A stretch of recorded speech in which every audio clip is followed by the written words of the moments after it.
আলহামদুলিল্লাহ রবিল আলমিন ওসল্লাহ সাল্লাম নবীনা মুহাম্মদিন ওয়ালা আলহি ওসাহবি আজমাইন।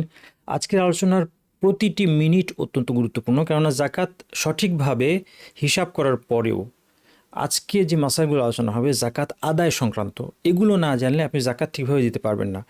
জাকাত আদায়ের নিয়তের গুরুত্ব, জাকাতের খাতগুলো কী, জাকাত আদায়ের ক্ষেত্রে বিলম্বের বিধান কী এবং আরও অন্যান্য মাসাইল যেগুলো জাকাত আদায় করার জন্য অত্যন্ত জরুরি। আসুন বিসমিল্লাহ বলে শুরু করি। প্রথম বিষয়টা হচ্ছে নিয়তের গুরুত্ব। দেখেন, নিয়তের গুরুত্ব আমাদের কারোই অজানা নয়। প্রত্যেকটা ইবাদত ইসলামে নিয়ত সেখানে শর্ত। অ্যাট দ্য সেম টাইম নিয়তের বিষয়টা ন্যাচারাল। মানুষ নিয়ত ছাড়া কোনো কাজ করে না। আপনি অজু করলেন, সালাত আদায় করবেন, আপনার নিয়ত আগে থেকেই আছে। সামনে রমাদান আসছে, আমরা রোজা রাখবো, আমাদের নিয়ত আগে থেকেই আছে। সেই জন্য নিয়ত কখনো, নিয়তের কথা শুনলে অনেকে মনে করে নিয়তটা মুখে উচ্চারণ করতে হবে, কোনো নির্দিষ্ট বাক্য। এই বিষয়ে এমনকি বই ছাপিয়েও অনেকে ব্যবসা করছে, যেখানে বিভিন্ন ইবাদতের তারা দাবি করছে যে বিভিন্ন ধরনের সালাতের নিয়ত আপনি এখানে জানতে পারবেন, বিভিন্ন ধরনের ইবাদতের নিয়ত, সাওমের নিয়ত আপনি জানতে পারবেন, ফরজ সাওম, নফল সাওম। এই সব কিছুই অপ্রয়োজনীয়, বরং এই সব কিছুই নিষিদ্ধ। মুখে কোনো নিয়ত উচ্চারণ রীতিমতো নিষিদ্ধ, এবং অন্তরেও আপনাকে কোনো বিশেষ বাক্য চিন্তা করতে হবে, বিষয়টা এমন না। কারণ নিয়ত হচ্ছে অন্তরের সিদ্ধান্ত বা সংকল্প, এবং এই সংকল্প ছাড়া কোনো সুস্থ মস্তিষ্কের মানুষ কিন্তু কোনো কাজ করে না। কিন্তু তারপরেও এই নিয়তের বিষয়টা আলোচনা করা হয়, কেননা কখনো এই নিয়তের প্রয়োজন হয়। যেমন এর একটা সহজ উদাহরণ হচ্ছে রোজা। রোজা বিভিন্ন ধরনের আছে, ফরজ রোজা আছে, নফল রোজা আছে, কাজা রোজা আছে। আপনি যখন একটা রোজা রাখবেন, আপনি আপনার সিদ্ধান্তটা কী ছিল এটা জরুরি। যেমন আমি সোমবার একটা রোজা রাখলাম, আমার মনে নিয়ত ছিল যে এটা আমি সোমবারের রোজা রাখার ফজিলত আছে, এই সোমবারের রোজাটা রাখব। রোজার শুরু করার পরে মাঝপথে আমার মনে হলো, আচ্ছা আমার একটা রোজা তো কাজা ছিল, এই রোজাটা না হয় কাজা হিসেবে কাউন্ট হোক, আমার কাজা রোজা হিসেবে কাউন্ট হোক, তাহলে হবে না। কারণ আপনি শুরু থেকেই কাজা রোজার নিয়ত করেননি। কাজেই আপনার নিয়ত অনুযায়ী আপনার ইবাদতটা আল্লাহর কাছে পরিগণিত হবে। আপনি 2 রাকাত সালাত আদায় করলেন, এটা কি আপনি ফরজ সালাত উদ্দেশ্য করেছেন, নাকি নফল, নাকি সুন্নত? আপনার নিয়ত অনুযায়ী এটা নির্ধারণ হবে। এই জায়গায় নিয়তের গুরুত্ব। কাজেই জাকাতের ক্ষেত্রে প্রশ্ন আসছে যে জাকাত এক ধরনের দান। এই জন্য আমরা যখন দান করি, একজন আমার কাছে সাহায্য চাইতে আসলো, আমি তাকে 500 টাকা দিয়ে দিলাম। দিয়ে দেওয়ার পর আমার মনে হলো যে আচ্ছা আমার তো জাকাত আদায় করা বাকি আছে। আমি যে তাকে 500 টাকা দিয়ে দিলাম, আমি তো জাকাতের নিয়ত করি নাই। এই ক্ষেত্রে এটা কিন্তু জাকাত হিসেবে পরিগণিত হবে না, যেহেতু সিমিলার 2টা কাজ আছে খুব কাছাকাছি। একটা হচ্ছে বাধ্যতামূলক দান, যেটা হচ্ছে জাকাত, আর একটা হচ্ছে নফল দান, যেটাকে আমরা সাদাকা বলে থাকি। এই দুইটাই ভালো কাজ, কিন্তু নিয়ত অনুযায়ী আমাদের দানটা কখনো সাদাকা হতে পারে, কখনো জাকাত হতে পারে, আবার কখনো অন্য কিছু হতে পারে, ধার হতে পারে। আমি আমার এক কর্মচারীকে ডেকে আমি 1000 টাকা দিলাম। সে স্বাভাবিকভাবে আমার কাছে জানতে চাইবে যে এটার উদ্দেশ্য কী, 1000 টাকা আমি কেন দিলেন। হতে পারে আমি তাকে এটা গিফট দিলাম, হতে পারে আমি তাকে জাকাতের টাকা দিলাম, হতে পারে আমি তাকে লোন দিলাম, সে আমার কাছে লোন চেয়েছিল, অথবা হতে পারে এই 1000 টাকা দিয়ে সে আমার জন্য কিছু কিনে নিয়ে আসবে। কাজেই এই জায়গাতেই আমার নিয়তের গুরুত্ব, যে আমার ইবাদতটা ঠিক কী হিসেবে গণ্য হবে আল্লাহ সুবহানাহু ওয়া তাআলার কাছে। যাই হোক, জাকাত আদায়ের ক্ষেত্রে এই জন্য নিয়ত আবশ্যক। এবং আমাদেরকে মনে রাখতে হবে একটা জিনিস, যে অনেকে একটা কথা বলেন আমাদের সমাজে, যে আমি তো অনেক টাকা সারা বছর দান করি, তাহলে আমাকে আবার আলাদা করে জাকাত দিতে হবে কেন? এর জবাবে আমরা বলতে চাই যে দ্বিতীয় লাইনটা আছে, যে দানের নিয়তে কেউ যদি সমস্ত সম্পদও দান করে দেয়, কিন্তু সে জাকাতের নিয়ত না করে, তার জাকাত আদায় হবে না, তার 1 টাকাও জাকাত আদায় হবে না। এবং জাকাত দিতে চাওয়া বা না চাওয়া, এটাই কিন্তু আসলে তার আল্লাহর সন্তুষ্টি সে কতটুকু চায় সেই উদ্দেশ্যটাকে প্রশ্নবিদ্ধ করছে। আল্লাহর সন্তুষ্টি যদি উদ্দেশ্য হয়, তাহলে একজন মানুষ প্রথমেই চিন্তা করবে আল্লাহ আমার কাছে কী চান। আল্লাহ চান আমি জাকাত দিব, এবং যদি আমি জাকাত দেই, জাকাতের পরিমাণটা খুবই অল্প, আর কোনো নফল দান আমি নাও করি, আমি আল্লাহর কাছে ক্লিয়ার। কিন্তু আমি যদি সমস্ত সম্পদ দান করে দিই, কিন্তু জাকাতের ব্যাপারে আমি সিরিয়াস না, তখন আমার এই উদ্দেশ্য নিয়েই সন্দেহ জাগে। আমি কি আল্লাহ সন্তুষ্টি চাই, নাকি মানুষকে দেখানোর জন্য, কিংবা শুধুমাত্র অনেক মানুষ আছেন যারা সামাজিক কারণে দান করেন। যখন কেউ তার কাছে সাহায্য চায়, তখন তার হয়তো অন্তরে দয়ার সৃষ্টি হয়, সেই থেকে তিনি তাকে দান করলেন। কিন্তু তার আল্লাহর ইবাদত করার, জাকাত আদায়ের মাধ্যমে আল্লাহকে খুশি করার নিয়তটা নাই, সেই ক্ষেত্রে এটা জাকাত হিসেবে গণ্য হবে না। মোট কথা, নিয়ত ছাড়া আপনি জাকাত একটা ইবাদত আল্লাহ আমার বাধ্যতামূলক করেছে নির্দিষ্ট সম্পদে সুনির্দিষ্ট পরিমাণ, এটা বুঝে নিয়ে জেনে নিয়ে আপনাকে এই সংকল্প নিয়ে সঠিক খাতে, কারণ যাকে জাকাত দিবেন তারও কিছু কন্ডিশন ফুলফিল করতে হবে, যে কাউকে টাকা দিলে সেটা জাকাত হবে না, যেটা আমরা দেখব। এভাবে যখন আপনি জাকাত দিবেন এটা জাকাত হিসেবে গণ্য হবে এবং আপনি দায় দায়িত্ব থেকে মুক্ত হতে পারবেন। এই নিয়তের মাসআলাটা জরুরি। যখন অন্য কারো পক্ষ থেকে জাকাত আদায় করবেন অবশ্যই তাকে আপনি জানিয়ে দিবেন। যেমন অনেক সময় স্বামী স্ত্রীর স্বর্ণালঙ্কার, আমরা বলেছি স্বর্ণরূপের অলঙ্কারের জাকাতের ক্ষেত্রে মতভেদ আছে আলেমদের মধ্যে। ধরা যাক কোনো মহিলা তিনি চিন্তা করলেন যে আমি আমার অলঙ্কারের জাকাত আদায় করব, যে কারণেই হোক। এখন তার কাছে টাকা নেই, তার স্বামী অত্যন্ত ভালো মানুষ, তিনি চিন্তা করলেন যে আমার স্ত্রী জাকাত দিবেন এবং ওনার টাকা নেই, ওনার গয়নাগুলো ভাঙতে হবে, আমি ওনার জাকাতটা আদায় করে দেবো আমার ক্যাশ টাকা দিয়ে। খুব ভালো, কোনো অসুবিধা নেই, কিন্তু স্ত্রীকে জানিয়ে করতে হবে যেন স্ত্রী সে নিয়ত করে। স্ত্রীকে বলতে হবে যে আমি তোমার জাকাত দিয়ে দিব, তুমি নিয়ত করো, তুমি নিয়ত করো, এটাও বলার প্রয়োজন নেই, আমি তোমার জাকাতগুলো আদায় করে দিব, তোমার যেন জানা থাকে সেই জন্য বললাম। স্ত্রী যদি এতে সম্মত হন তাহলে স্ত্রী তাকে দায়িত্ব দিলেন এবং স্ত্রী জানা থাকলো যে স্বামী তার নিজের টাকা থেকে জাকাতটা আদায় করে দিচ্ছেন, এটাই যথেষ্ট। কিন্তু যদি তাকে না জানিয়ে স্বামী এটা দিয়ে দেন, স্ত্রী বছর শেষে হিসাব করছে যে আমার তো জাকাত দিতে হবে, স্বামীকে বললেন, স্বামী বললেন আমি তো তোমার জাকাত দিয়ে দিয়েছি, এটা কিন্তু জাকাত আদায় হয় নাই, কারণ স্ত্রী তো নিয়ত করেন নাই। ওই সম্পদটা দেওয়ার সাথে স্ত্রীর যে সংকল্প জাকাতের, এই দুটো লিঙ্ক ছিল না, এই জন্য ওই জাকাতটা আদায় হবে না। এই একই কারণে অনেক সময় প্রশ্ন আসে যে কাউকে আমি ঋণ দিয়েছি, সে ঋণটা শোধ করে নাই বা শোধ করতে পারছে না, আমি এই ঋণটাকে জাকাত থেকে কাউন্ট করতে পারি কি না? না, পারবেন না, কারণ ঋণ দেওয়ার সময় আপনার ঋণ দেওয়ার নিয়ত ছিল, আপনি জাকাতের নিয়ত তাকে দেন নাই। জাকাতের নিয়ত দিলে তাকে আপনি এটা ঋণ হিসেবে দিতে পারবেন না, জাকাতের হিসেবে দিলে তাকে এটা দিয়ে দিতে হবে যে জাকাত হিসেবে দেন। সেই জন্য ঋণ হিসেবে দেওয়ার পরে জাকাতের সাথে এটা অ্যাডজাস্টমেন্ট করা যাবে না। একইভাবে জাকাত থেকে ট্যাক্স ইত্যাদি বা অন্য যে কোনো গভর্নমেন্টের দেয়া যে কোনো ধরনের ফি অথবা এমন কোনো কিছু যেটা গভর্নমেন্ট বাধ্যতামূলক করে ব্যয় করা, ডিউটি, ট্যাক্স যেটাই হোক, এটাকে জাকাত থেকে অ্যাডজাস্ট করার কোনো সুযোগ নাই। দ্বিতীয় যে গুরুত্বপূর্ণ মাসালা, যে জাকাতের যোগ্যতা যাচাই করতে হবে। যাকে আপনি জাকাত দিবেন সে জাকাতের যোগ্য কিনা এটা আপনাকে যাচাই করতে হবে। অনুসন্ধান এবং অধিক সম্ভাব্যতার ভিত্তিতে উপযুক্ত খাতে জাকাত দিতে হবে। অর্থাৎ আপনাকে একটু খোঁজখবর নিতে হবে এবং আপনার অন্তত পক্ষে মনে হতে হবে অধিক সম্ভাব্য যে সে দরিদ্র, যে দাবি করছে আমি দরিদ্র। আপনার গালাবাতুজ্জান বলা হয় এটাকে আরবিতে, যে মোস্ট প্রবাবলি সে দরিদ্র। এটা আপনি জানেন নিশ্চিত, অথবা অনুসন্ধান করে কিছুটা জিজ্ঞাসাবাদ হতে পারে, খোঁজখবর নেওয়া, যেভাবেই হোক আপনার মনের মধ্যে একটা প্রবল ধারণা তৈরি হতে হবে যে সে জাকাতের যোগ্য। সে দাবি করছে আমি দরিদ্র অথবা আমি ঋণগ্রস্ত, যেটাই হোক সে জাকাতের যোগ্য বলে এটা আপনার মনের মধ্যে একটা প্রবল ধারণা তৈরি হতে হবে। যদি বাছবিচার ছাড়া কেউ জাকাত দিয়ে দেয়, কোনো ধরনের খোঁজখবর নিল না, চাইলো দিয়ে দিল, তারপর দেখা গেল সে জাকাতের যোগ্য নয়, তখন কিন্তু জাকাত আদায় হবে না এবং এই ক্ষেত্রে তিনি কিন্তু এই সম্পদ আবার ফেরত চাইতে পারবেন তার কাছ থেকে। তবে যথাযথ অনুসন্ধানের পরেও অনেক সময় ভুল হতে পারে। মনে হয়েছে তাকে দরিদ্র, লক্ষণ দেখে মনে হয়েছে দরিদ্র, অথবা জিজ্ঞাসাবাদ করে মনে হয়েছে যে সে আসলেই জাকাতের যোগ্য, কিন্তু পরে জানতে পারলাম যে সে আমার সাথে প্রতারণা করেছে, সে আসলে দরিদ্র ছিল না, জাকাতের যোগ্য ছিল না। সেই ক্ষেত্রে জাকাত আদায় হয়ে যাবে। জাকাত আদায়ের ক্ষেত্রে বিলম্ব করা নিষেধ।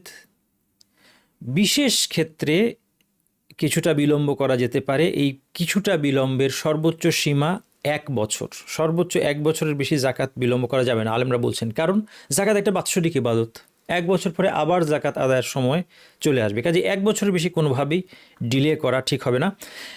বিশেষ ক্ষেত্রগুলো কি? যেমন একজন প্রাপককে আমি নির্দিষ্ট করলাম যে তাকে আমি জাকাত দিব, কিন্তু তাকে এখনই জাকাতটা না দিয়ে 2-3 মাস পরে দেওয়া, একটা নির্দিষ্ট মাসে দেওয়াটা তার জন্য উপকারী হতে পারে। কেন? দেখেন, ধরা যাক রামাদানে সাধারণত বেশিরভাগ মানুষ জাকাত আদায় করে রামাদানে সবাই জাকাত পায়। আমি চিন্তা করে দেখলাম যে এই লোকটাকে যদি আমি রামাদানে জাকাত দেই, রামাদানে সে অন্য সোর্স থেকে হয়তো জাকাত পাবে, 2-3 মাস পরে তার যখন টাকার প্রয়োজন হবে সে এই সম্পদটা কারো কাছ থেকে জোগাড় করতে পারবে না, কারণ সবাই তাদের জাকাত ইতিমধ্যে আদায় করে দিয়েছে। ফলে আমি কি করলাম, আমি চিন্তা করলাম যে তাকে আমি তার কল্যাণে তাকে এই জাকাতটা আমি 2-3-4 মাস পরে দিব, যখন তার আবার অর্থের প্রয়োজন পড়বে, রমাদান ছাড়া অন্য মাসে, তখন তাকে জাকাত দেওয়ার কেউ থাকবে না। এই ধরনের ক্ষেত্রে আমি নির্দিষ্ট করলাম যে অমুককে আমি দিব, কিন্তু এখন না, আমি 3 মাস পরে দিব। এবং এই ধরনের বিলম্বের ক্ষেত্রে আমাদের উচিত হবে অবশ্যই যেন অন্য কারো এটা জানা থাকে। যদি আমার এর মধ্যে মৃত্যু হয়ে যায়, আমি এটা আদায় না করে যেতে পারি, তাহলে যেন আমার উত্তরাধিকারীদের জানা থাকে যে আমার সম্পদে এতটুকু জাকাত ডিউ ছিল, কারণ এটা এই সম্পদ থেকে আদায় করে দেওয়া বাধ্যতামূলক। আমার মৃত্যুর পরে আমার উত্তরাধিকার বন্টনের আগেই এই জাকাতটা কিন্তু আদায় হতে হবে। আরেকটা বিশেষ ক্ষেত্র হচ্ছে যে এমন একটা লোকের অপেক্ষা আমি করলাম যে আসলে আরও বেশি মুখাপেক্ষী। এখন যারা আমার কাছে জাকাত চাচ্ছে তাদেরকে আমি দিতে পারি, কিন্তু তাদের যতটা না জরুরি প্রয়োজন তার চেয়ে অনেক বেশি প্রয়োজন একটা লোক, তাকে আমি চিনি, সে এখন আমার কাছে এসে পৌঁছায়নি, আমি জানি তার টাকার প্রয়োজন পড়বে, কিন্তু তাকে দিতে হলে আমাকে কিছুদিন অপেক্ষা করতে হবে। এই ধরনের ক্ষেত্রেও খানিকটা বিলম্ব করা, যার সর্বোচ্চ সীমা 1 বছর, এটা আমরা করতে পারি। এবং সেই ক্ষেত্রেও একই কথা, অন্যদের যেন জানা থাকে, বিশ্বস্ত কোনো না কোনো ব্যক্তির যেন জানা থাকে যে ইন কেস আমার যদি মৃত্যু হয় তাহলে সে যেন সেটা, এই ডিউটা আমার সম্পদ থেকে আদায় করতে পারে। এবং আরেকটা বিশেষ ক্ষেত্র জাকাত আদায়কারীর ক্ষতি, এটা আমরা ইতিমধ্যেই অতীতের আলোচনায় এটা আমরা বলেছি। যেমন কারো বিক্রয় পণ্যের জাকাত আদায় করবেন তিনি, সে বিক্রয় পণ্য দোকানের পণ্য হতে পারে, অথবা একটা জমি হতে পারে যেটা বিক্রয়ের জন্য প্লেস করা হয়েছে, বিক্রি হয়নি, বছর বছর বাজার দরের উপর জাকাত দিতে হবে, কিন্তু এখন এই মুহূর্তে জাকাত দিব, এই বছরে জাকাত আদায় করার মতো নগদ অর্থ আমার কাছে নেই। এই অবস্থায় আমি লসে আমাকে কি সেটা বিক্রি করে দিতে হবে জাকাত আদায়ের জন্য? না, কারণ এই ক্ষেত্রে বিক্রেতার ক্ষতি হয়ে যাবে, আর ইসলাম এটাও অনুমোদন করে না। কাজেই তিনি এই ক্ষেত্রে বিলম্বে জাকাত আদায় করতে পারবেন, যখন এটা বিক্রি হবে স্বাভাবিকভাবে, এবং বিক্রি হওয়ার পর তার হাতে যখন টাকা আসবে তখন অতীতে যে ডিউ জাকাত আছে তিনি সেটা আদায় করবেন। এইবার অত্যন্ত গুরুত্বপূর্ণ আলোচনা যে জাকাতের খাতগুলো কি। জাকাতের 8টা খাত আমাদেরকে জানতে হবে। ইন্নামা সাদাকাতুল, আল্লাহ সুবহানাহু ওয়া তাআলা কোরআনের মধ্যে স্পষ্টত এটা বলেছেন, ইন্নামা সাদাকাতুল ফুকারা। 1 নম্বর হচ্ছে সাদাকা, এখানে জাকাতকে বোঝানো হয়েছে। জাকাত কাদের জন্য? ফুকারা, ফকিরদের জন্য। ওয়াল মাসাকিন। 2 নম্বর হচ্ছে মিসকিনদের জন্য। ওয়াল আমিলিনা আলাইহা। 3 নম্বর যারা জাকাত আদায়ের কাজে নিয়োজিত সরকারি কর্মচারী। ওয়াল মুআল্লাফাতি কুলুবুহুম, যাদের অন্তর জয় করতে হবে। ওয়াফির রিকাবি, দাস মুক্তিতে। ওয়াল গারিমিনা, ঋণগ্রস্তদেরকে। ওয়াফি সাবিলিল্লাহ, আল্লাহর রাস্তায় যুদ্ধে। ওয়াবনিস সাবিল, এবং 8 নম্বর খাত হচ্ছে ইবনুস সাবিল, পথের সন্তান। পথের সন্তানকে, পথের সন্তান হচ্ছে ওই মুসাফির যিনি সফরে যাওয়ার পরে তিনি কোনো কারণে দরিদ্র হয়ে পড়েছেন, সম্পদ শেষ হয়ে গেছে, তিনি এখন দেশে ফিরতে পারছেন না, সফর কন্টিনিউ করতে পারছেন না, হতে পারে দেশে তার টাকা পয়সা আছে। এই 8টা খাত আমরা আসুন একটা একটা করে দেখি। প্রথম যেই 2টা খাত, ফকির এবং মিসকিন, খুব কাছাকাছি। ফকির এবং মিসকিনের কমন ফ্যাক্টর হচ্ছে দুজনেই অভাবী, তারা সচ্ছল নন।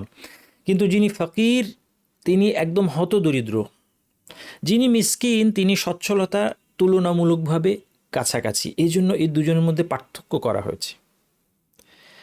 এই পার্থক্য করার একটা তাৎপর্য আমার মনে হয় যে অনেক সময় ফকিরকে আমরা সহজে চিনতে পারি যার কিছুই নাই, হতদরিদ্র, কিন্তু মিসকিন অনেক সময় চোখে পড়ে না। কারণ মিসকিন লোকটা এমন হতে পারে যে তার রেগুলার একটা জব আছে, তার রেগুলার একটা ইনকাম আছে। সেই ইনকাম আছে বলে সে অনেক সময় মানুষের কাছে হাত পাতে না। অনেক সময় আমরা বুঝতে পারি না, আমরা মনে করি তার ইনকাম আছে, তার চলছে, কিন্তু হতে পারে তার ইনকাম তার জন্য যথেষ্ট না। তার বেতন ধরা যাক 20,000 টাকা, তার সংসার খরচ, তার যে স্ট্যান্ডার্ড, সেই স্ট্যান্ডার্ড অনুযায়ী, এটা প্রত্যেকের অবস্থা অনুযায়ী, সামাজিক অবস্থান অনুযায়ী নির্ধারিত হবে। তার অবস্থা অনুযায়ী তার সংসার চলতে খরচ লাগে 25,000 টাকা, কিন্তু তার ইনকাম 20,000 টাকা, তাই প্রতি মাসে কিন্তু 5,000 টাকা তার ঘাটতি। এরকম মানুষকে আপনি বুঝবেন কীভাবে যে সে টাকার অভাবে চিকিৎসা করাতে পারছে না, জরুরি চিকিৎসা সে করাতে পারে না, বাচ্চার জন্য দুধ কিনতে পারে না। এরকম মানুষরা, তাদের ইনকাম থাকলেও কিন্তু তারা জাকাতের যোগ্য, তাদেরকে খেয়াল করতে হবে। ফকির মিসকিনের ক্ষেত্রে শর্ত হচ্ছে তাদেরকে মুসলিম হতে হবে। আরেকটা কথা হচ্ছে, আমরা এখন ফকির বলতে অনেক সময় রাস্তায় যে আমার কাছে চায় তাকেই মনে করি, কিন্তু সেটা নাও হতে পারে। কারণ রাস্তায় যারা আমার কাছে চায়, বিশেষ করে আমাদের ঢাকা শহরে আমরা যেটা জানি যে তারা অনেকে প্রফেশনাল ভিখারি। ভিখারি আর শরীয়তের পরিভাষায় ফকির, এই দুটা কিন্তু এক জিনিস না। দেখা যাবে যে অনেক সময় এরকম শোনা যায় যে তার রীতিমতো ভিটে মাটি আছে, তার বাসা আছে, যে ভিক্ষা করছে, ভিক্ষাটা তার একটা প্রফেশন, যাই হোক, সেই জন্য ফাকির, প্রকৃত ফাকির মিসকিন তাকে যাচাই করতে হবে, তাকে মুসলিম হতে হবে, এটা শর্ত। জাকাতের ক্ষেত্রে অমুসলিমকে আমরা দান করতে পারি, যদি আমরা মনে করি তাকে আমরা দান করতে পারি, কিন্তু অমুসলিমকে জাকাত দেওয়া যায় না, ফকির মিসকিন খাতে দেওয়া যাবে না, কিন্তু একটা ক্ষেত্রে দেওয়া যাবে, যেটা আমরা সামনে আসবে। তাকে মালিক বানানো শর্ত নয়, মালিক বানানো শর্ত নয়, অর্থাৎ এইটা নিয়ে যদিও আলেমদের মধ্যে মতভেদ আছে, কিন্তু ইনশাআল্লাহ সঠিক মত হচ্ছে মালিক বানানো শর্ত নয়। হাদিসের মধ্যে এর কিছু লক্ষণ পাওয়া যায়, প্রমাণ পাওয়া যায়। যেমন মালিক বানানো শর্ত নয়, উদাহরণ দিই, যে কেউ একজন ব্যক্তি ধরা যাক তিনি পশুর জাকাত দিবেন, তিনি জাকাত আদায়ের জন্য একটা গাভীকে আলাদা করে ফেলেছেন, যে এই গাভীটা আমি জাকাত হিসেবে দিব, আলাদা করে রাখা হয়েছে। অথবা রাষ্ট্রীয়ভাবে জাকাত কালেক্ট করা হয়েছে, তার কাছ থেকে গরুগুলো নিয়ে আসা হয়েছে, এর মধ্যে একটা গাভী আছে, এই গাভীটা দুধ দিচ্ছে। এখন একজন দরিদ্র ব্যক্তি এসে সে খাবার চাইলো, এই গাভীটার দুধ থেকে তাকে কিন্তু দেওয়া যাবে, সে কিন্তু গাভীটার মালিক হয় নাই, কিন্তু তার এই দুধ থেকে তাকে খেতে দেওয়া হলো, কারণ এটা যেহেতু এই জাকাতের সম্পদ থেকে পাওয়া গিয়েছে আর সে জাকাতের যোগ্য প্রার্থী, তাহলে তাকে এই দুধটা খেতে দেওয়া হলো, কিন্তু পুরা গাভীর মালিক কিন্তু তাকে করা হয় না। অর্থাৎ জাকাতের সম্পদ থেকে ফকির মিসকিনরা যেমনভাবে এর মালিক তারা হতে পারবে, তেমনি এর বেনিফিট, মালিক না হয়েও এর বেনিফিট তারা নিতে পারবে। আচ্ছা, এবং একটা প্রশ্ন আসে যে জাকাতের অর্থ দিয়ে আমরা কাউকে কিছু কিনে নিতে পারি কিনা। সাধারণভাবে আমরা, সাধারণ নিয়ম হচ্ছে আমি তাকে অর্থ দিয়ে দিব, কারণ সে তার প্রয়োজন বুঝবে, আমার তো দরকার নাই যে তার কি দরকার সেটা খুঁজতে যাওয়ার, আমি তাকে সম্পদটা দিয়ে দিব, সে তার প্রয়োজন। কিন্তু কোনো কোনো ক্ষেত্রে মাসলাহা থাকলে, মাসলাহা কথার মানে হচ্ছে কোনো বিশেষ বেনিফিট, একটা বিশেষ বেনিফিট থাকলে এই ক্ষেত্রে আমরা তাকে জাকাতের অর্থ দিয়ে কোনো কিছু আমরা চাইলে কিনে দিতে পারি। এর দুইটা উদাহরণ এখানে দেওয়া আছে। একটা উদাহরণ হচ্ছে, ধরা যাক যে যাকে আমি জাকাত দিব তার দেশে সব কিছুর দাম অনেক বেশি, ফলে সে আমার দেয়া টাকা দিয়ে যখন তার দেশে চাল কিনবে দাম বেশি হবে, আমি সেটা না করে কী করলাম, আমার দেশ থেকে বা আমার এলাকা থেকে চাল কিনে চালটাই তাকে দিলাম। এই ধরনের ক্ষেত্রে এটা করা যেতে পারে, এটা একটা এক্সাম্পল। দ্বিতীয় আরেকটা এক্সাম্পল হচ্ছে, যেটা অনেক সময় ঘটে, যে নগদ অর্থ দিলে সে নষ্ট করে ফেলবে, টাকাটা অপচয় করে ফেলবে। টাকা খরচ করার ব্যাপারে তার মধ্যে বিচক্ষণতা নাই, যদিও সে জাকাতের যোগ্য মুসলিম, কিন্তু টাকা খরচ করার ব্যাপারে তার মধ্যে বিচক্ষণতা নাই। সে বুঝতে পারছে না যে টাকাটা কোন জায়গায় খরচ করবে। হাতে নগদ টাকা পাওয়া মাত্র সে অবিবেচকের মতো খরচ করে নষ্ট করে ফেলবে। সেক্ষেত্রে তারই কল্যাণে আমি কি করতে পারি, সে আমার কাছে বললো যে আমার এই জিনিসটা দরকার, তখন আমি সেটা তাকে জাকাতের অর্থ দিয়ে কিনে দিলাম। কেউ এসে বললো যে আমার চাল নাই, বাসার চাল নাই, অথবা বাসার চাল রিপেয়ার করা জরুরি হয়ে পড়েছে, বৃষ্টির পানি ঢুকে, তখন আমি তাকে জাকাতের অর্থ দিয়ে একটা চাল কিনে দিলাম। কারণ আমার সন্দেহ, যদি আমি এখন তার থেকে টাকা দিই, সে টাকা দিয়ে তখন চাল রিপেয়ার না করে অপ্রয়োজনীয় কোনো একটা খাতে সে টাকাটা ব্যয় করে ফেলবে। এরকম ক্ষেত্রে এই কাজটা করা যাবে। কতটুকু জাকাত দেব, এটা একটা বোঝার বিষয় আছে, গুরুত্বপূর্ণ। এই বিষয়ে আলেমদের বিভিন্ন কথা আছে। আমরা মোটামুটি যদি সামারাইজ করি, যে আমরা দুইটা ওয়েতে জাকাত দিতে পারি। এক নম্বর হচ্ছে, একজন মানুষের প্রথমত জাকাতের খাতটা কি, মানে জাকাত কোথায় খরচ করবে সে, তার মৌলিক প্রয়োজন আমরা দেখব। যে কোনো একজন মানুষের মৌলিক প্রয়োজন, এবং মৌলিক প্রয়োজনের মধ্যে খাদ্য আছে, বস্ত্র আছে, বাসস্থান আছে। বাসস্থান মানে নিজের বাসা হতে হবে এটা না, বাসা ভাড়া তার থাকতে হবে যদি সে ভাড়া বাসা থাকে। চিকিৎসা, প্রয়োজনীয় জরুরি চিকিৎসা তার, এটা বেসিক নিডের মধ্যে পড়ে। এই জিনিসগুলো আলেমরা কিন্তু আলোচনা করেছেন, এবং সাম্প্রতিক গবেষকরা এই জিনিসগুলো আলোচনা করেছেন, যে বর্তমান সময়ে, কারণ বেসিক নিডটা মানুষের যুগে যুগে কিছুটা খানিকটা পরিবর্তন হবে। এক সময় যেটা বেসিক প্রয়োজন ছিল না, চিকিৎসার কিছু কিছু কিছু ধরন আছে যেগুলো আগে ছিল না, এখন এসেছে। যে এই এই এই অসুখ যদি হয়, এই চিকিৎসাটা গ্রহণ না করলে সে বাঁচবে না, তার অঙ্গহানি হবে বা বড় ধরনের ক্ষতি হবে ইত্যাদি। এই জিনিসগুলো আগে এত সুনির্দিষ্টভাবে বলা যেত না। চিকিৎসা বিজ্ঞানের উন্নতির আগে, চিকিৎসা বিজ্ঞানের উন্নতির ফলে এখন স্পেসিফিক্যালি বলা যায় যে এই চিকিৎসাটা তার জন্য একান্ত জরুরি, এটা না করলে সে বাঁচবে না, এটা না করলে তার, অবশ্যই মরা বাচ্চা আল্লাহর হাতে, কিন্তু মানুষের বুদ্ধিতে যেটা হয়, এটা না করলে তার একটা বড় ক্ষতি হয়ে যাবে, অঙ্গহানি হয়ে যাবে, তার হাতটা কেটে ফেলতে হবে, পাটা কেটে ফেলতে, চোখটা নষ্ট হয়ে যাবে। এইগুলো এখন বলা যাচ্ছে। কাজেই এইগুলো এখন মৌলিক প্রয়োজনের মধ্যে চলে এসেছে। প্রয়োজনীয় শিক্ষা, এই যে শিক্ষার ব্যাপারটা, ধর্মীয় শিক্ষা তো আছেই, জাগতিক শিক্ষাও এখন কিন্তু একটা মানুষ শিক্ষা দীক্ষা ছাড়া করে খেতে পারে না, তার একটা ডিগ্রির দরকার হয়, নয়তো সে একটা জব তার হবে না। তো এই যে প্রয়োজনীয় শিক্ষাটা, এটা একসময় ছিল না। হয়তো জাকাতের কিসে কিসে জাকাত মানে কোনটা কোনটা মৌলিক প্রয়োজন সেখানে শিক্ষাটা উল্লেখ হয়নি, এখন এটা আসবে। বিবাহ, কারো বিবাহের প্রয়োজন হলে তাকে বিবাহ করাতে হবে, প্রয়োজনে জাকাতের অর্থ দিয়ে তাকে বিবাহ করাতে হবে। তেমনি নিত্য ব্যবহার জিনিস, এমনকি চুলা, ফ্রিজ, এটাও জাকাতের মানে এটাও তার মৌলিক প্রয়োজনের মধ্যে আসতে পারে। ফ্রিজ আপনাদের হয়তো শুনতে একটু আজব আজব লাগবে যে ফ্রিজকে কেন আমরা মৌলিক প্রয়োজন বলবো, ফ্রিজ ছাড়া কি মানুষ চলে না? হ্যাঁ, এটা নির্ভর করে আপনি কোন সমাজে বসবাস করছেন। যদি আপনি এমন একটা সমাজে জাকাত দেন যেই সমাজের সব ধরনের মানুষের ঘরে ফ্রিজ আছে, এটা হতে পারে যে সেখানের মিনিমাম লিভিং স্ট্যান্ডার্ডটাই হচ্ছে যে একটা ফ্রিজ থাকতে হয়। ফ্রিজ ছাড়া সেখানে বেশিরভাগ বাসায় ফ্রিজ আছে, সেখানে ফ্রিজটাকে মৌলিক প্রয়োজন গণ্য করা যেতে পারে।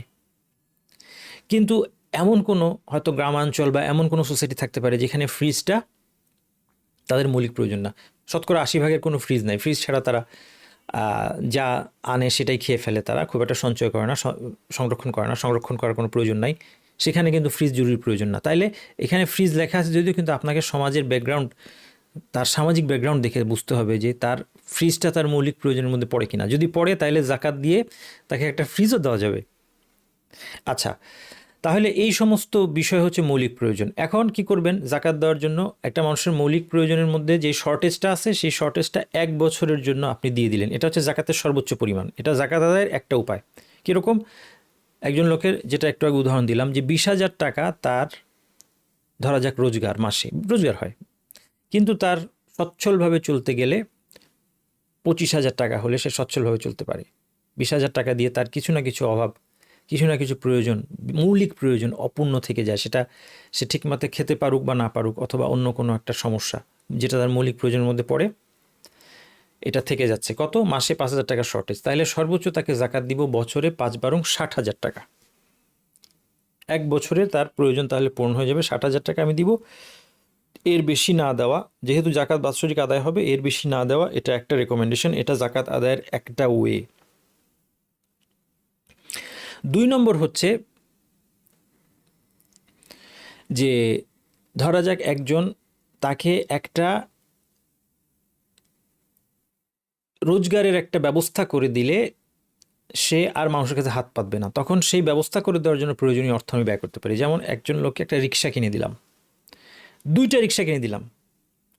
আমার এটা জীবনের একটা, আমার নিজের একটা অভিজ্ঞতা, আমি বলতে পারি আপনাকে যে একজন রিক্সাওয়ালা, বয়স্ক রিক্সাওয়ালা, তিনি রিক্সা চালাতেন নিজে, তার রিক্সা চালানোর বয়স নাই, তার কোমর ব্যথা এবং আরও অন্যান্য অসুস্থতা তার আছে, তাকে খাওয়ানোর কেউ নাই, তাকে নিজে কষ্ট করে রিক্সা চালিয়ে চলতে হয়। আমি যখন তাকে জিজ্ঞাসাবাদ করলাম যে এই বয়সে রিক্সা চালাতে হচ্ছে কেন, তার মূল কারণ হচ্ছে ঋণগ্রস্ত তিনি, মাইক্রো ক্রেডিটের সুফল। মাইক্রো ক্রেডিটের সুফল যদি আপনি বুঝতে চান, মাইক্রো ক্রেডিট কত ভালো এটা যদি আপনি বুঝতে চান, আপনি ওই যে এসির মধ্যে বসে যারা মানে অনেক ভালো ভালো খাবার, তেল চর্বি খেয়ে চকচকে তাদের চামড়া, তারা বসে এসির মধ্যে বসে খুব জ্ঞানগর্ভ লেকচার দিচ্ছে, মাইক্রো ক্রেডিটের উপকারিতা বোঝাচ্ছে মানুষকে, তাদেরকে জিজ্ঞেস করলে আপনি জানতে পারবেন না। মাইক্রো ক্রেডিটের উপকারিতা যদি আপনি জানতে চান, এই রিক্সাওয়ালাকে জিজ্ঞেস করেন যে তার রক্ত মাংস বেচে সে তার সুদের ঋণ পরিশোধ করতে পারছে না, তাকে গিয়ে জিজ্ঞেস করেন, সে আপনাকে বুঝিয়ে দিবে মাইক্রো ক্রেডিট এবং সুদের কল্যাণ কী। কনফারেন্সে এসির মধ্যে বসে বিশ্ববিখ্যাত লোকেরা, তাদের কাছ থেকে আপনি এটা জানতে পারবেন না মাইক্রো ক্রেডিটের প্রকৃত উপকারিতা, প্রকৃত কল্যাণ। এই রক্ত মাংস বেচে হাড় ভাঙা এই লোকগুলোর কাছে গেলে, তাদেরকে জিজ্ঞেস করলে আপনি জানতে পারবেন যে এই সুদের বোঝা, এই মাইক্রো ক্রেডিটের বোঝা তাদেরকে কিভাবে কুড়ে কুড়ে খাচ্ছে, এটা জানতে পারবেন। যাই হোক, তাকে আলহামদুলিল্লাহ জাকাতের অর্থ দিয়ে তাকে প্রথমত এই ঋণের বোঝা থেকে মুক্ত করা হলো, এবং তাকে বোঝানো হয়েছে অবশ্যই যে আপনি সুদে ঋণ নিয়েছেন, এটা অন্যায়, এটা বুঝেন কি না, এটা তওবা করেছেন আর ভবিষ্যতে ফিরে যাবেন না। তারপরে তাকে এই ঋণের বোঝা থেকে জাকাত দিয়ে মুক্ত করা। তারপর তাকে জিজ্ঞেস করা হয়েছে যে আপনার আপনি কত টাকা লাগে আপনার মাসে, আপনি কি হলে আপনি সচ্ছল, মানুষের কাছে হাত পাততে হবে না, ঋণ করতে হবে না, 2টা রিক্সা লাগবে। তাকে 2টা রিক্সা কিনে দেওয়া হয়েছে। তাহলে দেখেন অ্যামাউন্টটা, মানে এটা কোনো অ্যামাউন্টে সীমাবদ্ধ না। 2টা রিক্সা তার যদি থাকে, সে অন্য লোককে দিয়ে চালাবে, সে 2টা রিক্সার মালিক, অন্য লোককে দিয়ে চালাবে, তার মানে রিক্সা চালক তো একটা অংশ নিয়ে যাবে, আর সে এটার মালিক হিসেবে একটা শেয়ার পাবে, সেটা দিয়ে তার বাসা ভাড়া, থাকা খাওয়া এগুলো চলে যাবে। সে বুড়ো মানুষ, কাজ করতে পারবে না, এই পরিমাণ তাকে আমি জাকাত দিয়ে এই ব্যবস্থাটা তাকে আমি করে দিব। আচ্ছা, এই হচ্ছে আমাদের জাকাত দেওয়ার ওয়ে। কেউ যদি কাজ করে আয় করতে সক্ষম হয় তাকে দেয়া যাবে না। যে সক্ষম, ইয়াং, শক্তিশালী এবং সে দিন আনে দিন খায়, সে তার প্রয়োজনটা রোজগার করে নিতে পারে, মৌলিক প্রয়োজন মিটে যায়, তাহলে তাকে জাকাত দেওয়া যাবে না। তবে তার আয় যথেষ্ট না হলে জাকাত দেওয়া যাবে, এটা আমরা বললাম। এবং কাউকে সক্ষম মনে হলে, যে কেউ আমাকে জাকাত চাইতে আসলো, রাসূলুল্লাহ সাল্লাল্লাহু আলাইহি ওয়াসাল্লামের কাছে দুইজন ব্যক্তি, তারা রাসূলুল্লাহ সাল্লাল্লাহু আলাইহি ওয়াসাল্লামের কাছে জাকাত চাইতে এসেছিলেন এবং রাসূলুল্লাহ সাল্লাল্লাহু আলাইহি ওয়াসাল্লাম তাদেরকে দেখলেন যে তারা শক্ত সমর্থ। তখন তিনি তাদেরকে বললেন যে তোমরা দুজন যদি চাও আমি তোমাদেরকে জাকাত দেব, কিন্তু মনে রাখবে জাকাতে কোনো সম্পদশালী, যে হচ্ছে গানি, তার কোনো অংশ নেই, সম্পদশালী, এবং যে হচ্ছে কাউইয়ুন মুক্তাসিব, শক্ত সমর্থ, রোজগার করতে সক্ষম, তারও জাকাতে কিন্তু কোনো অংশ নেই। বলার পরে তিনি তাদেরকে জাকাত দিলেন। অর্থাৎ এই হাদিস থেকে আমরা একটা জিনিস বুঝতে পারি, দেখেন রাসূল সাল্লাল্লাহু আলাইহি ওয়াসাল্লাম সতর্কতা অবলম্বন করেছেন, চাওয়া মাত্র দিয়ে দেননি। এবং তাদেরকে এই ওয়াজটা করার পরে তার ধারণা হয়েছে যে হ্যাঁ, এটা শোনার পর একজন মুমিন মুসলিম, বিশেষ করে সেই যুগে যে নিজেকে মুমিন মুসলিম দাবি করত, এই আখিরাতের ভয় দেখানোটাই তার জন্য যথেষ্ট হবে, যে এটা কিন্তু তোমার অংশ নেই যদি তুমি আয় করতে সমর্থ হও।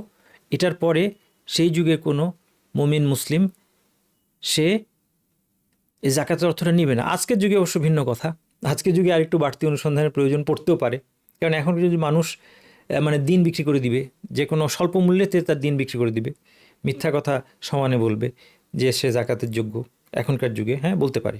তো এখনকার যুগে হয়তো আরেকটু অনুসন্ধান দরকার আছে। কিন্তু তো সেই সময় রাসূল সাল্লাল্লাহু আলাইহি ওয়াসাল্লাম যিনি দেখলেন যে এতটুকুই যথেষ্ট, তাদেরকে আমি সতর্ক করার পরে যদি তারা চায়, অর্থাৎ আসলেই সে শক্ত সমর্থ হলেও সে রোজগার করতে পারছে না, তাহলে তার জাকাত থেকে তাকে দেওয়া যেতে পারে। সেই জন্য বলা হচ্ছে সক্ষম মনে হলে সতর্ক করার পরে জাকাত দিবে। জাকাতের অর্থ দিয়ে এমন কিছু কিনে দেওয়া যাবে যা স্থায়ী আয়ের ব্যবস্থা হবে, এটা আমরা বললাম একটু আগে, যেটা রিক্সার উদাহরণ দিলাম। তেমনিভাবে রিক্সা ছাড়াও অন্য কিছু, কারোর কাজের জন্য প্রয়োজনীয় একটা সেলাই মেশিন কিনে দিলে সে সচ্ছলভাবে চলতে পারে, অথবা অন্য যে কোনো একটা কিছু, এগুলো দেওয়া যাবে। জাকাতের তৃতীয় খাত আমরা বলেছি ওয়াল আমিলিনা আলাইহা, যারা জাকাত সংগ্রহে নিয়োজিত সরকারি কর্মচারী, অর্থাৎ রাষ্ট্রীয়ভাবে যাকে নিয়োগ দেওয়া হয়েছে, অথবা ওয়ালিউল আমর, অথবা খলিফা, রাষ্ট্রপ্রধানকে যেই নামে আপনি ডাকেন, ইসলামী মুসলিম রাষ্ট্রের প্রধান, প্রেসিডেন্ট, প্রধানমন্ত্রী, যেই নামই হোক তার, ওয়ালিউল আমর, খলিফা, তিনি যখন রাষ্ট্রীয়ভাবে জাকাত আদায় করেন, যে অতীতে হতো তাদেরকে সুআত বলা হয়, হ্যাঁ সাই বলা হয়। সাইকে পাঠানো হতো। সাইর কাজ ছিল, ধরা যাক একজনের পশু আছে, পশু সম্পদ সেখানে যাবে, তার কয়টা কি পশু আছে দেখে সেখান থেকে সে জাকাতটা কালেক্ট করে নিয়ে আসবে, এটা হচ্ছে তার কাজ।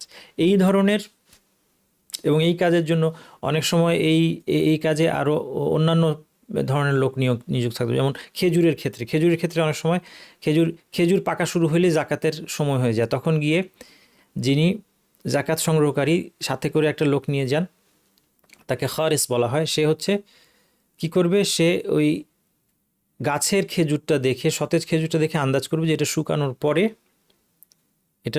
পরে এটা পরিমাণ কত হবে। গাছে খেজুর থেকে এটার পরিমাণ আন্দাজ করা, এটার দরকার আছে। ফসলের জাকাতের মধ্যে খেজুরের ক্ষেত্রে এর প্রয়োজন পড়ে, কারণ এরপর এই জাকাতের হিসাবটা যখন হয়ে গেলে একবার কি হয়, মালিকের পক্ষে সে এই খেজুর থেকে হয়তো খেলো, কারণ গাছের ফ্রেশ খেজুরও মানুষ খায়, সবটাই খেজুরটা মানুষ শুকিয়ে সংরক্ষণ করে ভবিষ্যতে খাবে এমন না, তাৎক্ষণিক তার কিছু খেতে হবে। কিন্তু এখন জাকাত ডিউ হয়ে গেছে, যদি আগেই সে খাওয়া শুরু করে তাহলে সে তো তার জাকাতটা ঠিকভাবে ক্যালকুলেট করতে পারবে না। সেই জন্য এই লোকটা যে খারিস, সে গিয়ে কি করবে, সে গিয়ে আন্দাজ করবে যে এখানে সরকার থেকে এটা পাঠানো হচ্ছে, যে এই গাছের যে খেজুরগুলো আছে এটা শুকানোর পরে সংরক্ষণের জন্য এটার পরিমাণটা কতটুকু হবে। তখনকার দিনে সা ছিল বা ওয়াস্ক ছিল তখনকার ইউনিট, এখনকার ইউনিট হয়তো কেজিতে, ধরা যাক কত কেজি খেজুর হবে। এই যে কাজগুলো যারা করছে তাদেরকে তাদের মজুরি হিসেবে জাকাত দেওয়া যাবে। খেয়াল করেন, এটা কিন্তু তাদের দরিদ্র হওয়ার সাথে কোনো সম্পর্ক নাই। তারা হতে পারে যে তাদের সম্পদ আছে, তারা সচ্ছল, কিন্তু এই জাকাতটা দেওয়ার পারপাস হচ্ছে বেসিক্যালি তার কাজের মজুরি, এই জন্য তার কাজ অনুপাতে এই জাকাতটা দেওয়া হবে। এই জন্য অনেক সময় একটা ইসলামী রাষ্ট্রে বাইতুল মাল থেকেও এটা দেওয়া হতে পারে। যদি বাইতুল মাল থেকে দেওয়া হয়, যেটা সরকারি ফান্ড, তখন আর তাকে জাকাত থেকে দেওয়া হবে না। যদি বাইতুল মাল থেকে দেওয়া না হয় তাহলে দেশের যিনি প্রধান তিনি সিদ্ধান্ত নিতে পারেন যে আমি জাকাত থেকে তাকে দিব। এক্ষেত্রে শ্রম অনুপাতে দেওয়া হবে এবং দরিদ্র হওয়ার শর্ত নয়। এখানে দ্বিতীয় পয়েন্টটা দেখেন, এটা গুরুত্বপূর্ণ, যে জাকাত সংগ্রহকারী যে কোনো সংস্থা কিন্তু এর অন্তর্ভুক্ত না। এটা প্রযোজ্য হচ্ছে সরকারিভাবে যাদেরকে নিয়োগ দেওয়া হয়েছে তাদের জন্য। এখন ধরা যাক জাকাত কোনো একটা প্রতিষ্ঠান আছে, সেটা হচ্ছে একটা ধরা যাক আপনার হিউম্যানিটেরিয়ান কাজ করে, তারা অভাবী দরিদ্র মানুষদের মধ্যে তারা টাকা পয়সা বিতরণ করে, মানুষের কাছ থেকে কালেক্ট করে সাদাকা এবং জাকাত, এবং তারপরে বিতরণ করে। তাদেরকে আপনি যখন জাকাত দিচ্ছেন, সে যদি সরকারি প্রতিষ্ঠান না হয়, তাদেরকে যখন জাকাত দিচ্ছেন, এই জাকাত থেকে তার যে খরচ এই কাজটা পরিচালনা করার জন্য, মানে সেই খরচটা সে সেখানে নিতে পারবে না। সে আপনার ওয়াকিল, সে হচ্ছে আপনার প্রতিনিধি হয়ে সে কাজটা করছে, আপনার হয়ে সে কাজটা করে দিচ্ছে। কাজেই সেই কাজটা করার জন্য যে অর্থটা তার প্রয়োজন, সেটা আপনাকে জাকাতের বাইরে নিজের সম্পদ থেকে দিতে হবে। সে জাকাত থেকে নিতে পারবে না। জাকাত থেকে নিতে পারে হচ্ছে যখন দরিদ্রদের হয়ে রাষ্ট্র জাকাত আদায় করে। কারণ রাষ্ট্র যখন জাকাত আদায় করে, তখন খেয়াল করেন দুটোর মধ্যে পার্থক্য। রাষ্ট্র যখন জাকাত আদায় করে তখন সে জাকাত আদায়কারীর হয়ে না, সে দরিদ্রদের হয়ে জাকাতটাকে গ্রহণ করে। এই জন্য এই সম্পদ থেকে সে তার কর্মচারীদের বেতন দিতে পারবে। কিন্তু যখন আপনি কোনো সংস্থাকে দিচ্ছেন, বেসরকারি সংস্থাকে, যে তারা আপনার হয়ে দরিদ্র মানুষের কাছে জাকাত পৌঁছে দিবে বা যোগ্যদের কাছে জাকাত পৌঁছে দিবে, তখন সে আপনার হয়ে কাজ করছে, সেজন্য তার মজুরি আলাদাভাবে আপনাকে দিতে হবে। আশা করি বিষয়টা পরিষ্কার হয়েছে। জাকাতের খাতের মধ্যে আছে ওয়াল মুআল্লাফাতি কুলুবুহুম, যাদের অন্তর আকৃষ্ট করা প্রয়োজন। এরা কারা? এরা হচ্ছে এই জায়গায় গিয়ে অমুসলিমকেও জাকাত দেওয়া যায়, যার ইসলাম গ্রহণের সম্ভাবনা আছে। একজন মানুষ, তাকে ইসলামের দাওয়াত পৌঁছানো হয়েছে, ইসলামের প্রতি আগ্রহ তৈরি হয়েছে, সে চেয়ে ধরা যাক কোরআন নিয়েছে, কোরআন পড়েছে, ইসলামী বইপত্র পড়ছে, সে ইসলাম গ্রহণ করবে এমন একটা অবস্থা। এই অবস্থায় তাকে একটু বাড়তি পুশ দেওয়ার, মানে বাড়তি একটু এনকারেজমেন্ট দেওয়ার জন্য তাকে জাকাতের অর্থ দেওয়া যাবে। তাই কি আমরা টাকা দিয়ে ইসলামে আছি তা না, সে নিজে থেকে ইসলামে আসবে। কিন্তু অনেক সময় সে যখন মুসলিমের কাছ থেকে একটু টাকা পয়সা পেলে, তাকে এটা এনকারেজ করবে যে ইসলাম গ্রহণটাকে সে কনসিডার করছে, সে যেন এই বিবেচনাধীন বিষয়টা দ্রুত বাস্তবায়ন করে ফেলে, কারণ এতেই তার কল্যাণ। তাহলে এই কাজটা করার জন্য তাকে জাকাতের অর্থ থেকে দেওয়া যাবে। তেমনি দুর্বল ইমানের কাউকে ইসলাম ত্যাগ থেকে বিরত রাখতে জাকাত দেওয়া যাবে। সে ইসলাম ত্যাগ করবে এরকম একটা অবস্থা, ইমানটা দুর্বল হয়ে পড়েছে, তাকে যদি কিছু মুসলিমরা সাহায্য করে, এই সাহায্য সহযোগিতা পেয়ে সে আশ্বস্ত হবে, সে ইসলাম পরিত্যাগ করবে না, তার ইমান রক্ষার্থে তখন তাকে জাকাত দেওয়া যাবে। কতটুকু দিতে হবে এই ধরনের ক্ষেত্রে? যতটুকু দিলে আমার কার্যসিদ্ধি হয়, যে পারপাসটা ফুলফিল হয়, এর চেয়ে অতিরিক্ত খামাখা দেওয়ার দরকার নাই। কোনো জালেমের হাত থেকে মুসলিমদেরকে রক্ষা করার জন্য জাকাত দেওয়া যাবে। মুসলিমদের সাথে যেন ভালো আচরণ করা হয়। অনেক সময় অবিশ্বাসীদের দেশে নিগৃহীত মুসলিমরা আছে, কোনো একটা মেম্বার অফ পার্লামেন্ট তাকে কিছু টাকা পয়সা দিলে সে ঠান্ডা থাকবে, সে একটু মুসলিমের পক্ষে কথা বলবে, মুসলিমদের উপর থেকে বিপদ দূর হবে। এই ধরনের খাতও কিন্তু এই খাতের মধ্যে পড়ে যাচ্ছে। এবং এই ক্ষেত্রে যতটুকু দিলে উদ্দেশ্য পূরণ হবে ততটুকু দিতে হবে, এর বেশি নয়। জাকাতের আরেকটা খাত হচ্ছে ওয়াফির রিকাব, দাস মুক্তিতে জাকাত দেওয়া যায়। বর্তমানে যেহেতু দাস প্রথা আমাদের জানা মতে কোথাও নাই, বিলুপ্ত, এবং বরং সকল দেশেই এটা এখন অবৈধ। এই অবস্থায় এই খাতটা কোথায় যাবে? এই খাতটা কি এখন আছে? এই সরাসরি না থাকলেও একটা জায়গায় দাসমুক্তির খাতটা প্রযোজ্য, সেটা হচ্ছে মুসলিম বন্দী, যাকে অন্যায়ভাবে বন্দী করা হয়েছে।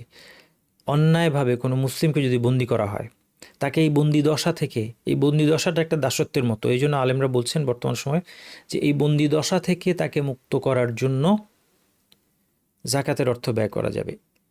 অথবা একজন নির্দোষ মুসলিম, তাকে বন্দি করা হবে যদি টাকা পয়সা খরচ করা না হয়, তখন তাকে এই বন্দি দশা, সে যেন বন্দি না হয়, এখান থেকে তাকে বাঁচানোর জন্য, তার জামিন নেওয়ার জন্য জাকাতের অর্থ ব্যবহার করা যাবে। এটা হচ্ছে দাসমুক্তির খাতের বর্তমান প্রয়োগ। ঋণগ্রস্ত, এটা একটা গুরুত্বপূর্ণ খাত। ঋণ পরিশোধে অক্ষম মুসলিমকে জাকাত দেওয়া যাবে। সে কোন মুসলিম? যার উপর এখন ঋণ পরিশোধ করা বাধ্যতামূলক হয়ে গেছে, ডিউ, এবং এই ঋণ পরিশোধ করার মতো প্রয়োজনীয় অর্থ তার নেই। এবং এই ঋণটা কীরকম? এই ঋণটা তার একটা বৈধ ঋণ হতে হবে, অবৈধ কোনো ঋণ বা অবৈধ পন্থায় ঋণ হলে হবে না। অবৈধ কোনো ঋণ সে নিয়েছে অবৈধ উদ্দেশ্যে, কেউ একজন ঋণ করেছে অবৈধ কোনো উদ্দেশ্যে, এই টাকা দিয়ে সে যে কাজটা করবে সেটা ইসলাম অ্যালাউ করে না, অথবা সেই যে ঋণটা নিয়েছে এটা সুদে নিয়েছে, এই ঋণের নেওয়ার ধরনটাকে ইসলাম অ্যালাউ করে না, এই ক্ষেত্রে তাকে আমরা জাকাত দিব না। কিন্তু কেউ তার বৈধ প্রয়োজনে ঋণ নিয়েছে তার সংসার খরচ চালানোর জন্য, অথবা সে একটা বৈধ ব্যবসা করবে, সেই ব্যবসার জন্য সে ঋণ নিয়েছে, এখন ডিউ হয়ে গিয়েছে, কিন্তু ঋণ পরিশোধের সময় হয়ে গেছে, কিন্তু সে ঋণ আদায় করতে অক্ষম হয়ে পড়েছে, এই সময় তাকে ঋণ দেওয়া জাকাত দেওয়া যাবে। ঠিক ঋণের যতটুকু পরিমাণ এর সম পরিমাণের চেয়ে বেশি দেওয়া যাবে না। এমনকি যদি এর চেয়ে বেশি দেখা যায় যে বেশি থেকে গেল উদ্বৃত্ত, কী হবে, যে 50,000 টাকা তার ঋণ ছিল, তাকে 50,000 টাকা আমরা জাকাত দিলাম, সেই জাকাত যখন পাওনাদারকে টাকা দিতে গেল, পাওনাদার এখন বললো যে ঠিক আছে তোমার মাফ করে দিলাম, আমি অর্ধেক 25,000 টাকা তুমি নিয়ে যাও, তুমি আমার 25,000 টাকা দাও। এই 25,000 টাকা সে কী করবে, তাকে ফেরত দিতে হবে। এটা তার জন্য ভোগ করা বৈধ নয়, কারণ এটা তার ঋণের সমপরিমাণে তাকে দেওয়া হবে, ঋণ শোধ করাটা তার হচ্ছে এখানে পারপাস। এবং তার যদি 3 নম্বর পয়েন্ট হচ্ছে মৌলিক প্রয়োজনের উদ্বৃত্ত যদি সম্পদ থাকে তাহলে তাকে দেওয়া যাবে না। যে তার একটা বাড়তি জমি আছে, বাড়তি এক্সট্রা একটা তার বাসা আছে, এক্সট্রা একটা গাড়ি আছে, এটা তার প্রয়োজন নাই, সে এটা অতিরিক্ত হিসেবে ব্যবহার করে, এটা ছাড়াও সে চলতে পারে, সেই ক্ষেত্রে তাকে আমরা জাকাত দেব না। তাকে বলবো যে ওই সম্পদটা বিক্রি করে যেটা অতিরিক্ত তুমি ঋণ পরিশোধ করো, কিন্তু তুমি জাকাত থেকে নিতে পারবে না।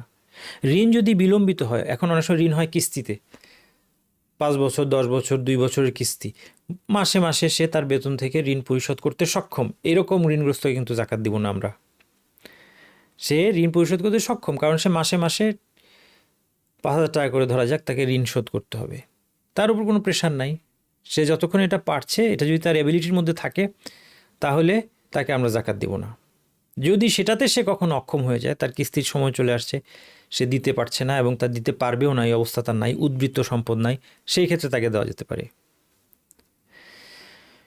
ঋণ বৈধ কারণ এবং বৈধ পন্থায় হতে হবে, যেটা আমরা আগেই বললাম। অবৈধ উদ্দেশ্যে কিংবা অবৈধ পন্থায় নেওয়া কোনো ঋণ পরিশোধে আমরা জাকাত দিব না। তবে এর একটা ব্যতিক্রম আছে, যদি কেউ খাঁটি তওবা করে।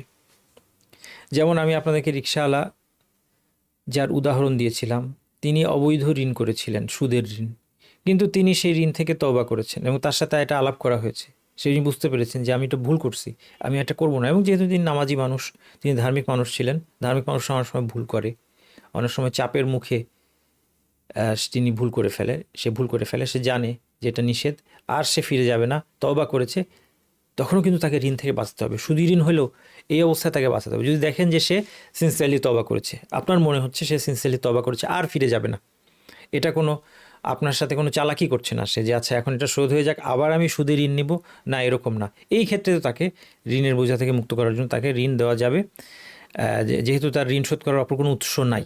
এই শর্তে, যদি অপর কোনো উৎস থাকে তাহলে তো সেখান থেকে করতে হবে, যদি না থাকে তখন এই অবস্থাতেও তাকে ঋণ দেওয়া যাবে তওবা করার পর। জাকাতের খাত হচ্ছে ফি সাবিলিল্লাহ, 7 নম্বর, যেটা হচ্ছে আল্লাহর পথে যুদ্ধ। এবং এর সাথে কেউ বর্তমান সময়ের অনেক আলেমরা বলেছেন যে দাওয়াতি কার্যক্রম এর মধ্যে অন্তর্ভুক্ত হবে, দাওয়াতি কাজে। তার কারণ হচ্ছে এই দুটোর মধ্যে একটা মিল আছে। আল্লাহর রাস্তায় যুদ্ধ করার মূল পারপাস হচ্ছে দ্বীনের প্রিজার্ভেশন, যেন মানুষের ইসলাম, এটা একটা অন্যতম উদ্দেশ্য। আল্লাহর রাস্তায় যুদ্ধের আরও উদ্দেশ্য আছে, কিন্তু একটা অন্যতম উদ্দেশ্য হচ্ছে আল্লাহর দ্বীনকে গ্রহণ এবং পালনের পথে মানুষের যেন কোনো বাধা না থাকে। কারণ পৃথিবীতে শয়তানের দোসররা সবসময় থাকবে, তারা ইসলামের বিরোধিতা করবে, তারা মুসলিমদেরকে বাধা দিবে, তারা আল্লাহর দ্বীনের পথে আসতে মানুষকে বাধা দিবে, তারা মুখে মানুষের সামনে স্বাধীনতার, ব্যক্তি স্বাধীনতার কথা বলবে মানুষকে প্রতারণা করার জন্য। মানুষের সামনে ব্যক্তি স্বাধীনতার কথা বলে তারা নিজেরাই যখন ব্যক্তি স্বাধীনতাটাকেও ইসলামের ক্ষেত্রে প্রয়োগ করতে আসবে, যে আমার ব্যক্তি স্বাধীনতা হচ্ছে আমি ইসলাম পালন করব, তখন তারা সেই ইসলাম পালনে একদম সমস্ত তাদের অস্ত্র নিয়ে, সর্বাধুনিক অস্ত্র নিয়ে বাধা দিতে চলে আসবে। এই সমস্ত হিপোক্রেটদের বিরুদ্ধে যুদ্ধ ছাড়া কোনো উপায় থাকে না। এখানে বোকার স্বর্গে বাস করলে হবে না যে আমি শান্তির বাণী শুনিয়ে সবাইকে আমি বুঝিয়ে ফেলবো, হবে না। এই ধরনের অবাধ্য, মানে হয়তো এই ধরনের শয়তানের দোসর এবং মানবরূপী শয়তান, এগুলো পৃথিবীর বুকে থাকবে।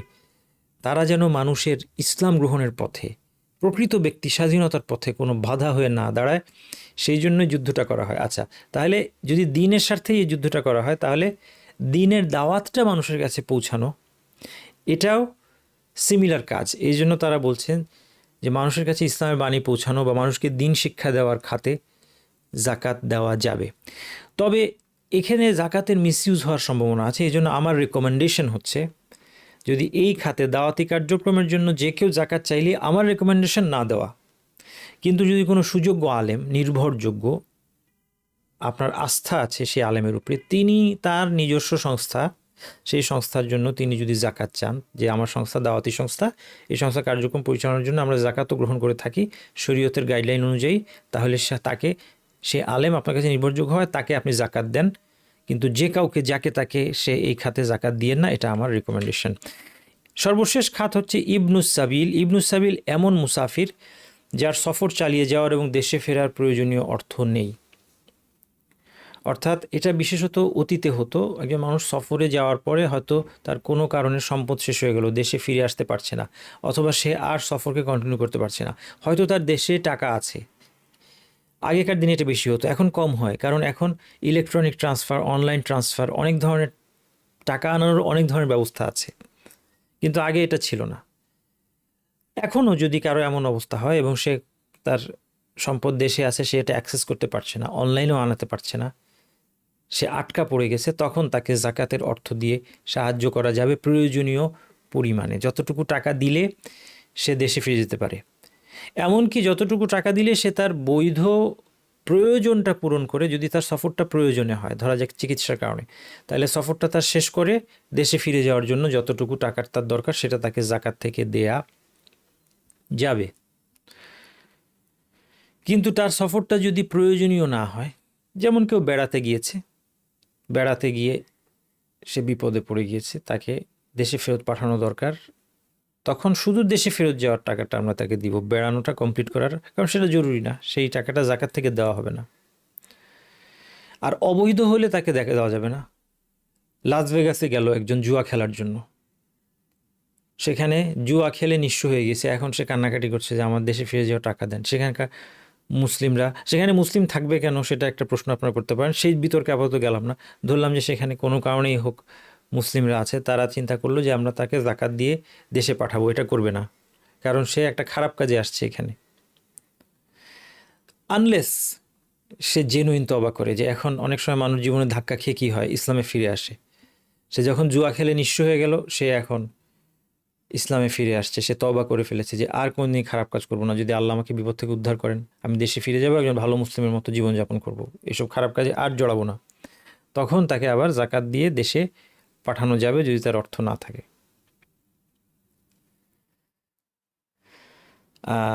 এগুলো আমরা বলেছি। প্রয়োজন ব্যতীত বৈধ সফর বা মাকরুহ উদ্দেশ্যে সফর হলেও শুধু দেশে ফেরার অর্থ দেওয়া যাবে। হারাম উদ্দেশ্যে সফর হলে কোনো অর্থই দেওয়া যাবে না, আনলেস ব্যতিক্রম সে তওবা করে। যাদেরকে জাকাত দেওয়া যাবে না, এটা আমাদের জানা দরকার। নিজের মা বাবা এবং পূর্বপুরুষ, অর্থাৎ মা বাবার যারা মা বাবা, দাদা দাদি, নানা নানি, অথবা আরও উপরে যদি কেউ থাকে, তাদের কাউকে জাকাত দেওয়া যাবে না, কারণ তাদের উপর ব্যয় করতে আমি বাধ্য। যার উপর আমি ব্যয় করতে, মূলনীতি, যার উপর আমি ব্যয় করতে বাধ্য তাকে জাকাত দিতে পারবো না। যে কোনো অবস্থায় কোনো একজন ব্যক্তির উপর ব্যয় করতে আমি যদি বাধ্য হয়ে যাই, তাকে জাকাত দিতে পারবো না। সন্তান, নিজের সন্তান সন্ততি এবং তাদের সন্তান সন্ততি, নাতিপুতি, যত নিচে পর্যন্ত যাক, যদি দরিদ্র হয়ে পড়ে তাদের উপর ব্যয় করতে আমি বাধ্য, তাকে আমি জাকাত দিব না।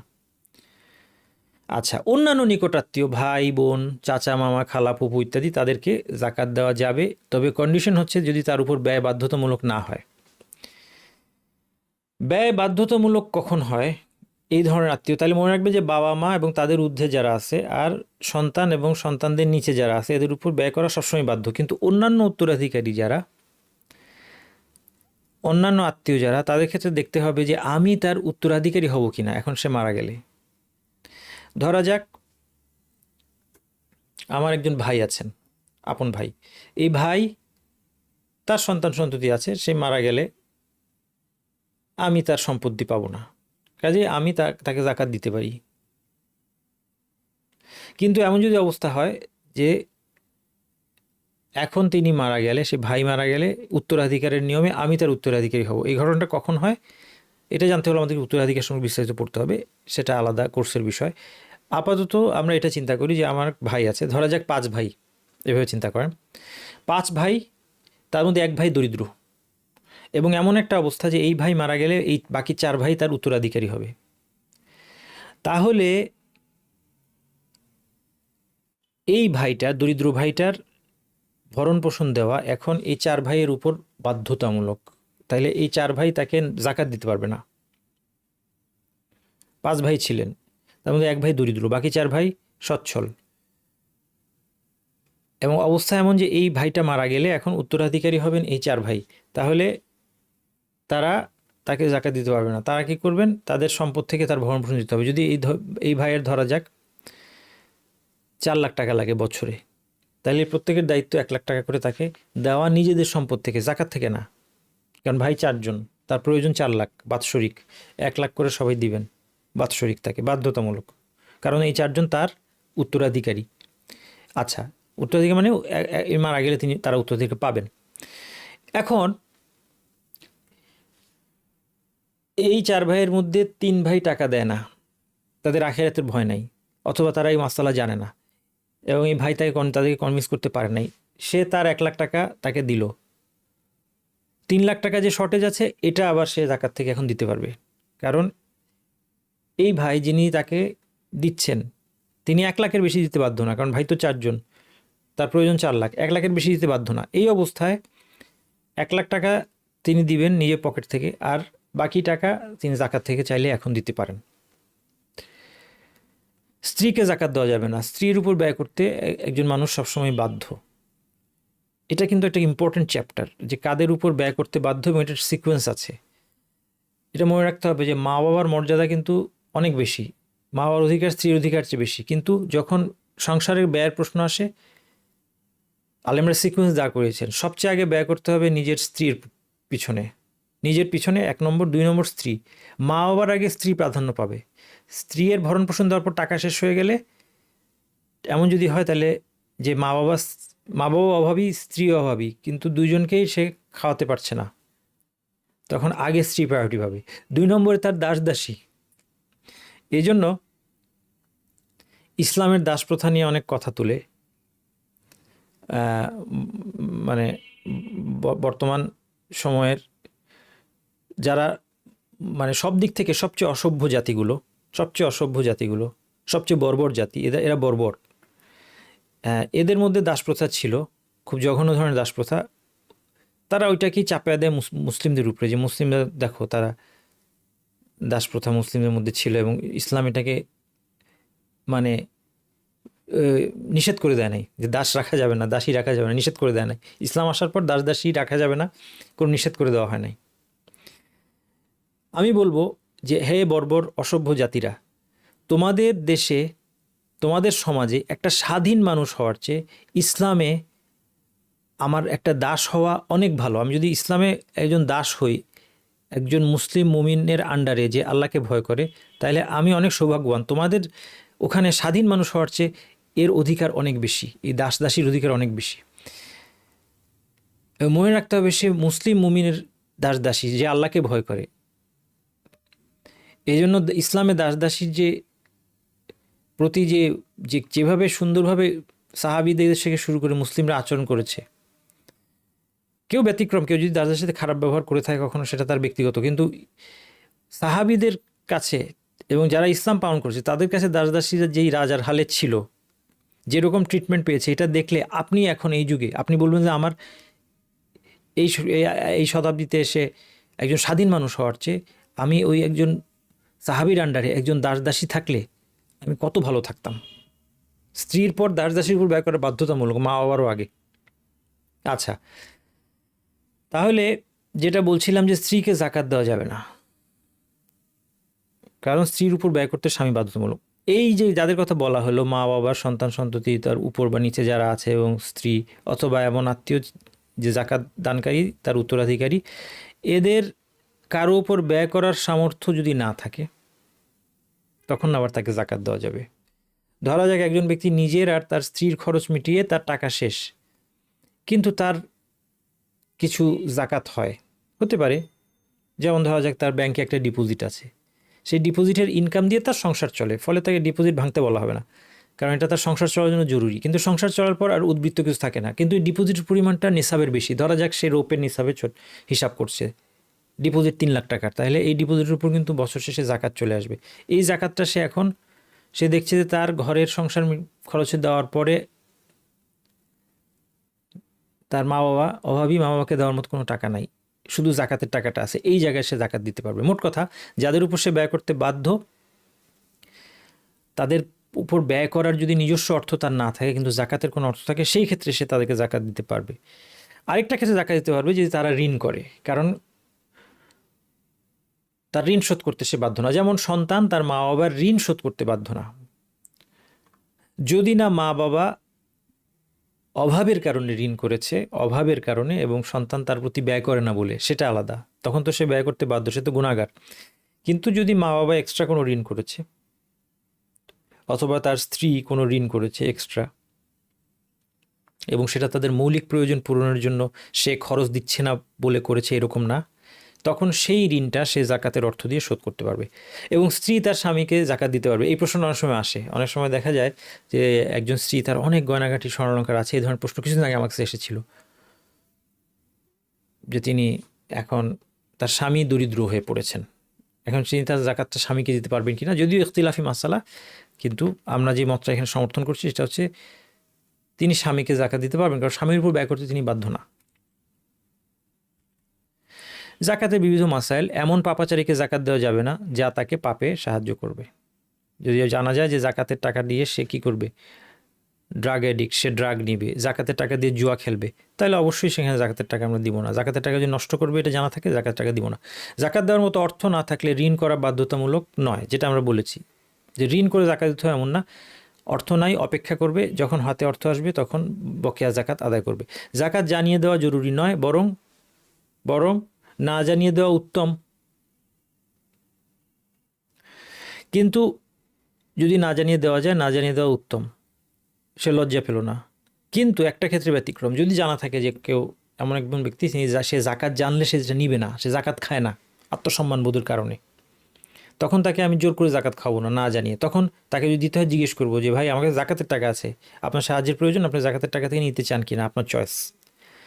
অগ্রিম জাকাত দেওয়া যাবে, নিসাব থাকলে সর্বোচ্চ 1 বছরের অগ্রিম জাকাত দেওয়া যাবে। আমার কাছে নিসাব, ধরা যাক রোপের নিসাবে হিসাব করছি 1.5 লাখ, আমার কাছে 3 লাখ টাকা আছে, 3 লাখ টাকা আছে, 1 বছর পূরণ হয় নাই, এখন একজন এসে আমার কাছে জাকাত চাইলো বা সাহায্য চাইলো, দরিদ্র, আমি দেখলাম সে জাকাতের যোগ্য, আমি বললাম আচ্ছা ঠিক আছে, আমার 3 লাখ টাকার জাকাত কত আসে, 2.5%, 7,500 টাকা, আমি 7,500 টাকা তাকে দিয়ে দিলাম অগ্রিম জাকাতের নিয়তে। তাহলে বছর শেষে যদি আমার 3 লাখ টাকাই থাকে, আমার আর জাকাত দিতে হবে না, আমি 7,500 টাকা দিয়ে দিয়েছি। কিন্তু শর্ত হচ্ছে নিসাব হতে হবে। যদি নিসাব হওয়ার আগে দিই, ধরা যাক আমার এখন 1.5 লাখ টাকা হয় নাই, আমার কাছে আছে 1 লাখ টাকা, নিসাব হচ্ছে 1.5 লাখ টাকা, এখন আমি যদি তাকে দিই, যে বললাম যে আমি 1 লাখ টাকা আছে, আচ্ছা আমি অগ্রিম জাকাত দিয়ে দিলাম 2,500, এটা জাকাত হবে না, এটা সাদাকা হবে, দান হবে। এটা জানার দরকার কেন? এই জন্য যে এখন আমার 1 লাখ টাকা আমি 2,500 টাকা দিয়ে দিছি, আমি কিছুদিন পর আমার টাকা 1.5 লাখ হয়ে গেল, 1.5 লাখ টাকা হয়ে গেল, নিসাবে চলে আসলো, তখন থেকে নিয়ে 1 বছর পর্যন্ত আমাকে জাকাত দিতে হবে, কারণ এটা জাকাত হিসেবে কাউন্ট হবে না। তখন থেকে যদি 1 বছর পরে আমি বলি যে আমি তো 2,500 টাকা দিয়ে দিছি, এটা অগ্রিম জাকাত, না, হবে না, কারণ যখন দিয়েছি তখন তো আমার নিসাব ছিল না, এটা বুঝতে হবে। অন্য স্থানে বা দেশে জাকাত স্থানান্তর করা যাবে কি না? হ্যাঁ, যাবে, তবে একটা জিনিস খেয়াল রাখতে হবে, যেন